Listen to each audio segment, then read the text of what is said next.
Hey, it's Jag, and I got a new camera rig.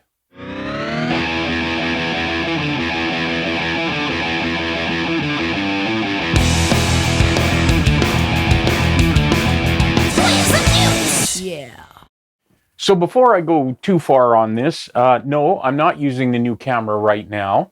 I'm still using my old camera rig setup because I want to show some of what I've got here. I didn't get just a camera, I got a bunch of accessories as well. But before I do that, I just want to talk about the rig that I've been using. I've been using essentially 4 cameras. Here in the shop, I use 3. When I'm over in the studio, I use a different combination of those 3. I have my 2 Akaso Brave 7 LEs. I have what I call my camera B, my camera A, and I have an old Canon Vixia HFR 400 that I use for my top-down shots. These have been working really, really well for me, especially in the shop. I really like the way the Akasos look in here, and the Vixia, although it's a little bit older, does shoot full HD. I'm going to leave these cameras set up permanently in the shop, so I'm always ready to shoot when I'm in here. The camera I haven't mentioned, I also have an Akaso V50 Pro SE. For audio, I record using this Zoom H1 I got last spring. One of the things I don't care for much with the Akasos is none of them has really great sound quality with the built-in mics. The V50's okay. One of the 2 Akasos is okay, and the other one is really overdriven. It distorts and sounds really awful. They're different firmware on both of them, and Akaso doesn't provide you facility to change which firmware is on there. I've contacted them about that, saying that I have these 2 Brave 7s and there are some slight differences between them, and I would like them to be the same, and audio was one of the things, and they said, well, no, we don't do that. I think it's something Akaso should consider. In a pinch, the audio would be okay, except on that one, it's very overdriven. So back to the Zoom H1N. When I am recording using the Akasos, that's what my audio goes to. Also, the Vixia has a mic input, so I could use my lav mic in there. I'm going with my lav into the H1N right now. So I often end up with a 4 or 5 camera multicam angle, including the audio. So it can get to be a lot of stuff. It's okay. That's the kind of thing I thrive on and I really like doing. But it does make the editing take a little longer. So I just thought I would talk a little bit. I've touched on some of the issues. I just thought I would kind of go through some of those before I get to the new setup that I have. We'll start with the H1N. Basically, I love this unit. I got it based on some recommendations on some YouTube videos I watched. People were saying, you know, how great it was for capturing audio. Essentially, it's a portable field recorder.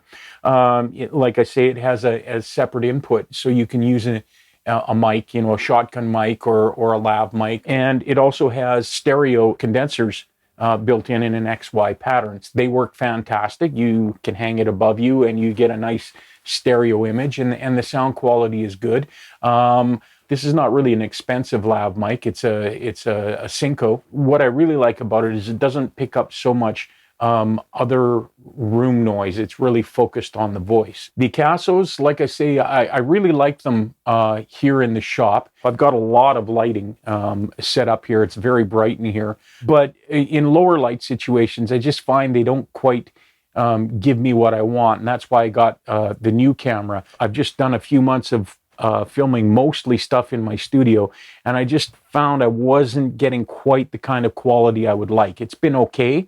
But I thought I could do better. What else? Like I say, the audio, it's not brilliant, but it's okay on 2 of them. One of the Brave 7s, it's really overdriven and unusable. And you have limited options for shooting with the Akasos.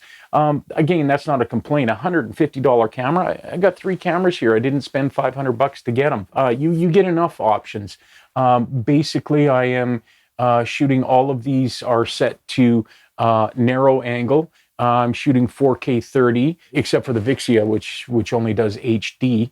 I find that with the Brave 7s, actually, if I have very bright lighting, and then I set the exposure value to -1 or -2. I think it's on -1 right now. That really brings it all together, and the images look really good. They don't get blown out. That's kind of a rundown on the cameras that I've been using. One thing I do want to say is what I really like and appreciate about Akaso is all the extras you get. 3 cameras. I've got 3 boxes full of stuff that came with the Akasos. I've got dive shells. I've got straps, body straps, head straps. I've got bike attachments. You can mount these cameras wherever you want without having to buy anything extra. And of course, lots of all the USB cables and things you need. The Brave 7s come with 2 batteries each and a charger. So I have 2 chargers and 2 batteries that are not being used right now because I've only got 2 cameras. That's basically it for my past rig. And as I say, I'll keep using these Akasos in the shop here. I really like what they do here. Well, I was just reminded of one other thing I don't like about the Akasos, and that's their iOS interface and the fact that you can't interface to a computer with them. The iOS interface works pretty well. I have a couple of old iPhones. The problem is that you connect to them by Wi-Fi. Bluetooth, I think, would have been a better way to do it, because when you connect to them by Wi-Fi, you're obviously not connected to the internet. And that's not really a problem. I don't want to be bothered by texts, and I'm not going to browse the internet while I'm shooting. The problem is, if you need to sign into your Akaso account, you can't do that without disconnecting from the camera, signing in, reconnect to your camera, and you're off to the races. Why is that a problem? Well, because every once in a while, the Akaso app decides, oh, you need to sign in before you can use me. So I just went through this. I set up all 3 of these cameras, got ready to go, started that one rolling, started my overhead rolling, and for some reason I usually start this one last, and oh no, you got to sign in. So disconnect from it, go connect to the Wi-Fi again, sign in just for whatever reason, and then back out, go back to connect to this camera, and the Wi-Fi has shut off because nothing's been connected to it for long enough. So now I got to fire that one up. Meanwhile, these ones have all shut down, and it's just a mess. So that really sucks. Their iOS app, you should not have to sign in just to control the camera. That's the stupidest thing I've ever heard. It's probably the thing that annoys me more than anything else about these Akasos. You can probably tell. At any rate, I've got them all rolling now, I think. Let's have a look. Yeah, everything's rolling. So what did I get? After researching, watching many YouTube videos, particularly Ben Johnson and Potato Jet and a couple other people, really had a lot good to say about the Sony ZV-1. So that's what I got. And as you can see, a couple of the accessories that are already attached. I got the small rig cage for the ZV-1, and I also got the Ulbter screen protector, so tempered glass screen protector. I'll talk about that in a little bit. But what is really great about the small rig cage, and I wasn't really too sure I needed to get a cage, because mostly I'm going to be just shooting here in the shop, maybe with this one, maybe with the Akasos, or in the studio. So I thought, well, I probably don't need the cage. I don't know how many accessories I'm going to attach. But what really sold me before I got the ZV-1 was the fact that you can see I've got the mount for my camera tripod on the bottom. And if you don't have the cage, the mount goes in this hole here, and you can't get to your battery door and your SD card. So before I even got the ZV-1, I knew I was going to get the cage so that I can still get to the battery and the SD card without even having to unscrew it from where I have it mounted. That was the selling point on the small rig for me. A couple of the other things I like, which everybody would like, is all the extra mounting points. So You're not limited to where or how you mount it. You can go vertical, you can go horizontal to mount it. It's got a cold shoe under here, which is really great. I've got a couple of Ulanzi RGB panels that I use mostly for accent lighting in videos, but if I'm ever out shooting, they're going to be great on top here or on the bottom, just to throw a little extra light on the subject. So that's the ZV-1 and the small rig case. I'm going to hook this up and we'll go through what else I bought for the for this new rig. And by the way, this isn't a sponsored video. I bought all of this myself out of my own pocket. I did the research. I just needed a camera that would shoot better quality and would give me some of the options for cinematic filming. So hang on, we'll get this rigged up and we'll see how it looks here in the shop. Here we are with the ZV-1 up on the stand. I had to do a little bit of jerry rigging. It won't fit where I have my Akasos mounted. I have some mounts I made and they go straight to the wall, and the fit is a little too tight, so I had to bring in my tripod and put the ZV-1 up here. So the angle is slightly different. I'm not really trying to make a comparison between the Akasos and the ZV-1 anyway, other than video quality, I guess. So some initial things that I really like about the ZV-1,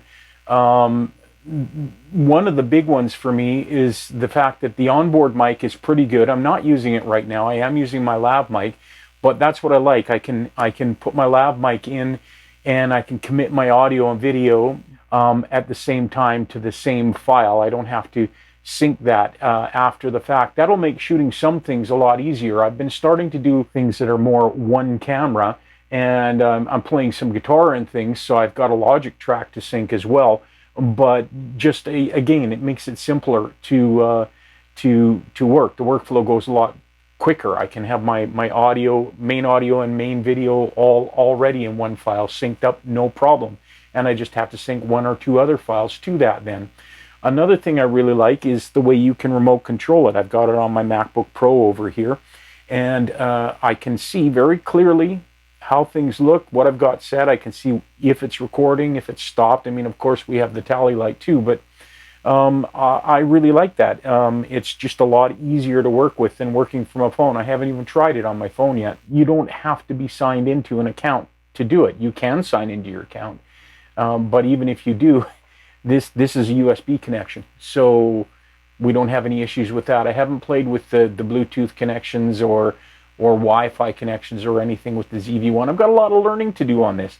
That's another thing, you know, speaking of which, that I liked. There are a lot of options and settings for this camera, and a lot for me to learn. I don't know a lot about videography and photography, so there are a lot of settings and things that I don't know. What I have done is gone through some good tutorials online, and I'll link them below, because I think these guys are just amazing and awesome, and what they do is just so helpful. Ben Johnson, I mean, the ideas for content creation that he has and that he shares are amazing. Potato Jet, I mentioned.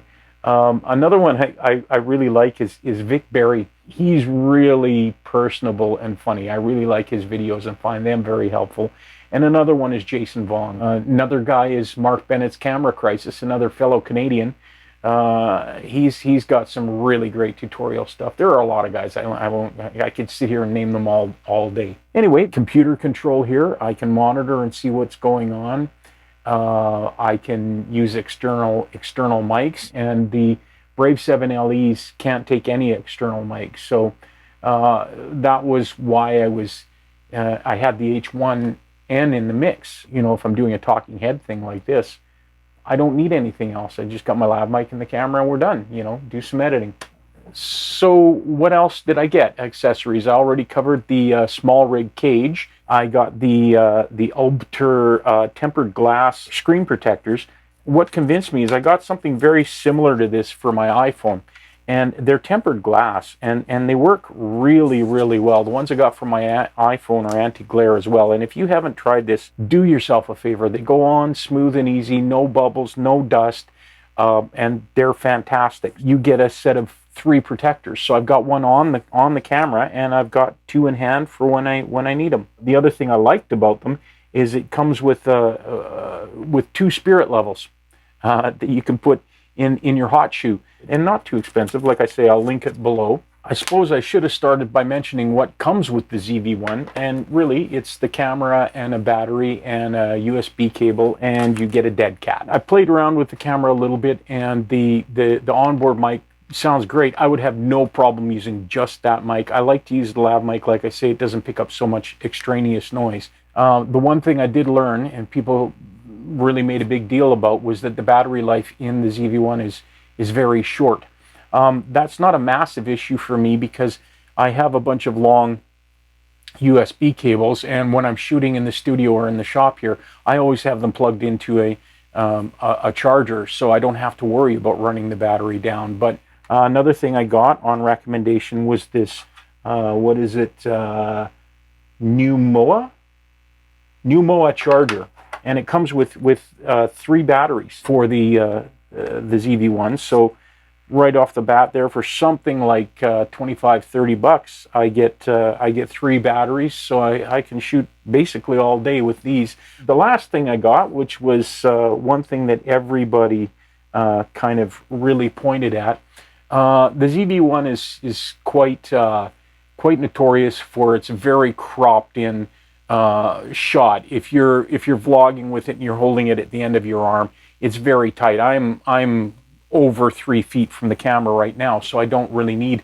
to worry about how tightly cropped in it is. But if I come up where I would be vlogging, you can see how cropped in everything is, and you can't see much behind me. So one thing everybody talked about was the Ulanzi WL1 wide angle lens adapter attachment for the ZV-1. So I picked that up too. There's a back cover to protect it. You've got a front cover. And another thing that's nice, not only is it a wide angle camera, or a wide angle lens, you can screw off the front part of the lens and it becomes a macro lens, so you can do very tight close-ups as well. That'll come in handy, I think, doing some of the amp builds and stuff. I might want to show something close up, and it'd be nice to have a macro lens. Let's stick it on and see how much difference it makes. There's the wide angle. So again, sitting about 2 feet away from it, I've got the wide angle lens on now, and we'll just take that off. And there's with it off. So nice thing to have. And it's a 52 millimeter attachment, so you can use other 52 millimeter screw-on lens attachments. That's my ZV-1, my new shooting rig, definitely for in the studio. I'll probably give in to the temptation and use it out in the shop, or use it in this shop quite a bit as well. We'll see. And this wasn't really meant to be necessarily an unboxing or comparison video, just